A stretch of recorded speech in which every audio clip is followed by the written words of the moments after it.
April here with fallphototrips.com, just doing a little bit of packing with the camera gear. So if you're, I'll send this to everyone, but if you're not really a photographer and taking all this extra gear, you can just not worry about watching this.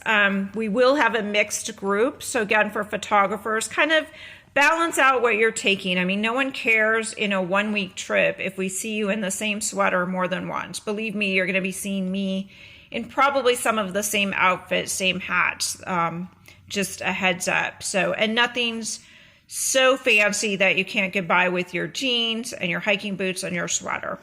So back to the camera gear. It's a great idea to look at your camera gear today.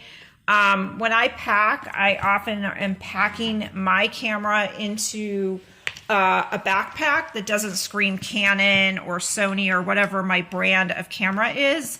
I just feel it makes it safer. That's a personal choice. If you have a camera bag and like to take it with you, that may be up to you. But then again, if you can try to keep your closed suitcase a little bit smaller, just to be mindful that we have a larger group. So getting back to the camera gear, you can kind of see I've got some of my camera items out. It's always, in my case, and this is, again, there's different schools of thought, I always make sure I have a UV filter on every single lens all of the time. And I always try to pack an extra UV protector. So today I'm going to look and see in my filters, because seems like lately, every time I take a camera out, somehow it gets dropped.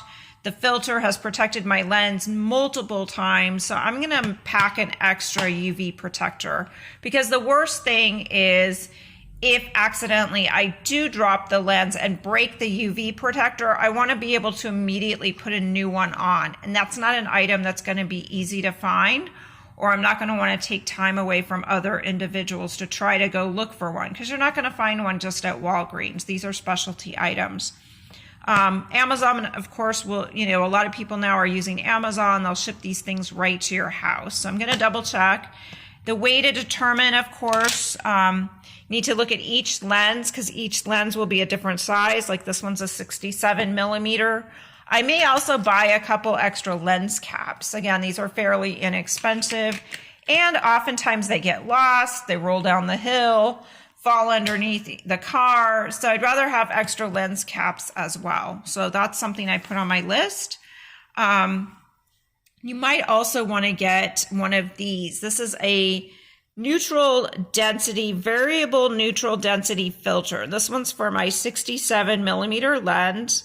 And it turns kind of like a polarizer, but it's neutral density. And so it's kind of gray. There's not any extra enhancing here. It's not so dark that it's going to, well, it is pretty dark. It graduates, which means you turn it and you slightly get, lighter to darker graduation over the area that you're focusing on for taking your picture. What I like about these neutral density filters, these graduated ones, is these work really well to soften waterfalls.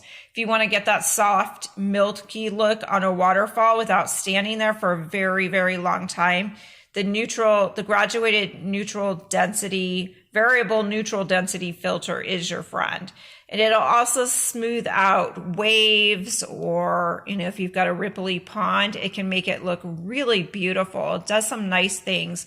You can spend $30 to $60 on some of these filters, but for the time they save, it's really worth it. It might be something you want to look at. And again, think about what lens you're going to be putting it on. Your wider angle lenses, or if you're going to want one for each lens that you're taking with you.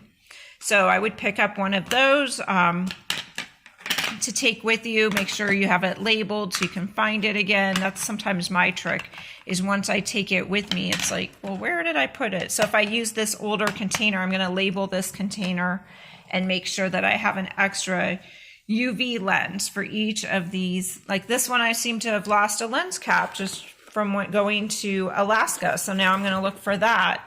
Also, it's always a good idea to make sure you have extra batteries, and maybe bring an extra extension cord, you know, because some of the older bed and breakfasts, you won't have as many plugins. So maybe throwing an extra small extension cord with multiple outlets can be helpful so that you have more places to plug things into. In fact, I'm going to look for that today because I know I may be sharing a room a couple nights with someone. So the other thing also to look at and think about is memory cards. You may want to bring some extra memory cards.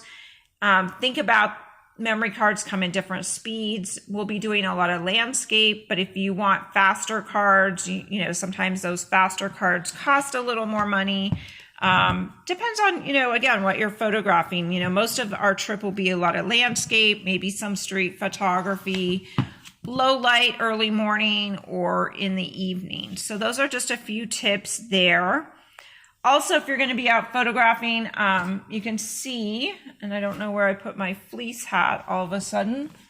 May have to look for it. I had it earlier. I was wearing it. Here's one.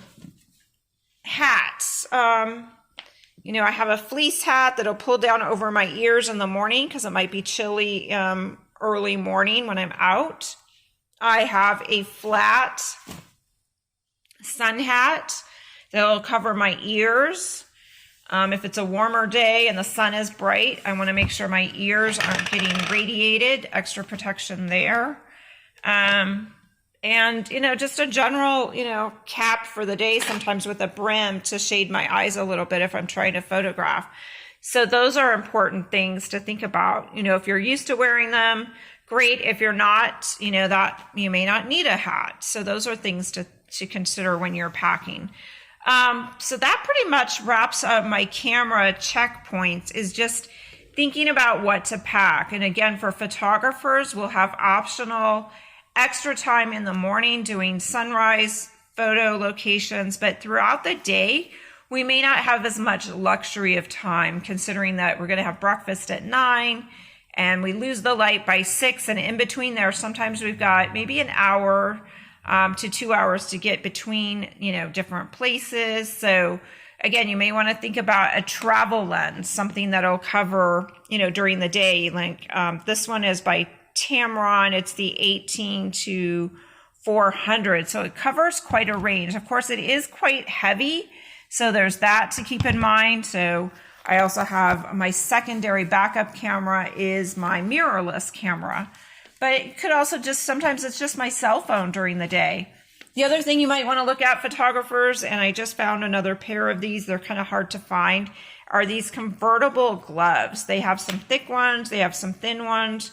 They have this little, many of you that have photographed a lot, you know, probably already own a pair of these, but I kind of like these. Keeps my hands a little warmer when it's cool out, and then I can flip the top over and keep them even warmer. So those are my tips for your photo gear. I'm going to kind of sort this out and go place an Amazon order, since it looks like I am missing an extra lens cap and potentially, yeah, that doesn't, maybe it does. No, not quite. And I'm missing an extra filter or two. So happy packing, guys, and I'll be back with another video later. Thanks.